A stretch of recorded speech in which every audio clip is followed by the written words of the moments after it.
Edu ഹബിൻ്റെ പുതിയ വീഡിയോയിലേക്ക് എല്ലാവർക്കും സ്വാഗതം. How many ones are there in the binary representation of the decimal number 512? 512 എന്നുള്ള ആ ഒരു ഡെസിമൽ നമ്പറിനെ നമ്മൾ ബൈനറി നമ്പറിൽ എഴുതി കഴിയുമ്പോൾ അതിൻ്റെ അകത്ത് എത്ര ഒന്നുകൾ വരുമെന്നാണ് നമ്മളോട് ചോദിച്ചിരിക്കുന്നത്. നമ്മൾ ആദ്യം ഡെസിമൽ നമ്പറിനെ ഒരു ബൈനറി നമ്പറിലോട്ട് എഴുതുമ്പോൾ ശ്രദ്ധിക്കേണ്ട കാര്യം എന്ന് പറഞ്ഞു കഴിഞ്ഞാൽ നമ്മൾ റൈറ്റ് സൈഡിൽ നിന്ന് ലെഫ്റ്റ് സൈഡിലോട്ടാണ് അത് എഴുതേണ്ടത്. അങ്ങനെയാണെങ്കിൽ ക്രമമായിട്ട് ഓർഡർ നമുക്ക് കിട്ടത്തുള്ളൂ. ഇനി നമ്മൾ തിരിച്ചാണ് എഴുതണമെങ്കിൽ നമ്മുടെ ഫൈനൽ ആൻസർ എഴുതുമ്പോൾ നമ്മൾ അത് നോക്കി വേണം എഴുതാനായിട്ട്.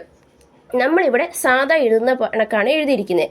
നമുക്ക് ഒരു ഡെസിമൽ നമ്പറിനെ ബൈനറി നമ്പറിലോട്ട് കൺവേർട്ട് ചെയ്യുമ്പോൾ ആദ്യത്തെ റൂൾ എന്ന് പറയുന്നത്, നമുക്ക് തന്നിരിക്കുന്ന നമ്പർ ഏതാണോ ആ നമ്പർ കിട്ടുവാണെങ്കിൽ ആ നമ്പർ അല്ലെങ്കിൽ അതിൻ്റെ താഴെ വരെ വരുന്ന രണ്ടിൻ്റെ ഗുണിതങ്ങൾ നമ്മൾ എഴുതുക എന്നുള്ളതാണ്. നമുക്കപ്പോൾ എഴുതി നോക്കാം.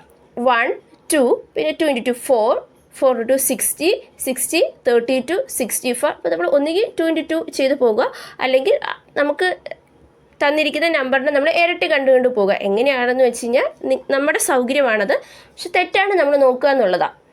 32, 64, 128, 256, പിന്നെ വരുന്ന 512 ആണ്. അപ്പോൾ നമുക്ക് 512 എന്നുള്ള കറക്റ്റ് ആ ഒരു നമ്പർ അവിടെ വന്നിട്ടുണ്ട്.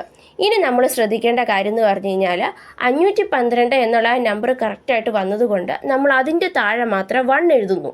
അതിനുശേഷം ബാക്കിയുള്ള എല്ലാ നമ്പേഴ്സിന് താഴെയും സീറോസ് എഴുതുകയാണ് ചെയ്യുന്നത്. ഇനി നമുക്കിപ്പം 514 നമുക്ക് തന്നിരിക്കുന്ന നമ്പർ എന്ന് നോക്കുക. അപ്പോൾ 512 വരെ നമുക്ക് എഴുതാനായിട്ട് സാധിക്കത്തുള്ളൂ. അപ്പോൾ ഇനി 512 എത്ര കൂട്ടിയാലാണ് 514 കിട്ടുക? 2 കൂട്ടിയാലാണ് കിട്ടുക. അങ്ങനെ ഒരു കേസ് വന്നു കഴിയുമ്പോൾ നമ്മൾ ഈ 512 താഴെയും 2 താഴെ മാത്രം 1 എഴുതിയിട്ട് ബാക്കിയുള്ള നമ്പേഴ്സിനെല്ലാം 0 കൊടുക്കുക. ഇവിടെ നമുക്ക് കൃത്യമായിട്ട് 512 എന്നുള്ള നമ്പർ കിട്ടുന്നുണ്ട്. സോ അതുകൊണ്ട് 512 താഴെ മാത്രം നമ്മൾ 1 എഴുതിയിട്ട് ബാക്കിയുള്ള എല്ലാത്തിൻ്റെ നമ്പറിൻ്റെ താഴെ 0 കൊടുക്കുക. അപ്പോൾ നമ്മുടെ ആൻസർ എങ്ങനെ വരും? 1 0 0 0 0 0 0 0 0 എന്ന് പറയും. അതായത് 512 ഈക്വൽ ആയിട്ടുള്ള ബൈനറി നമ്പർ എന്ന് പറയുന്നത് ഇതാണ്.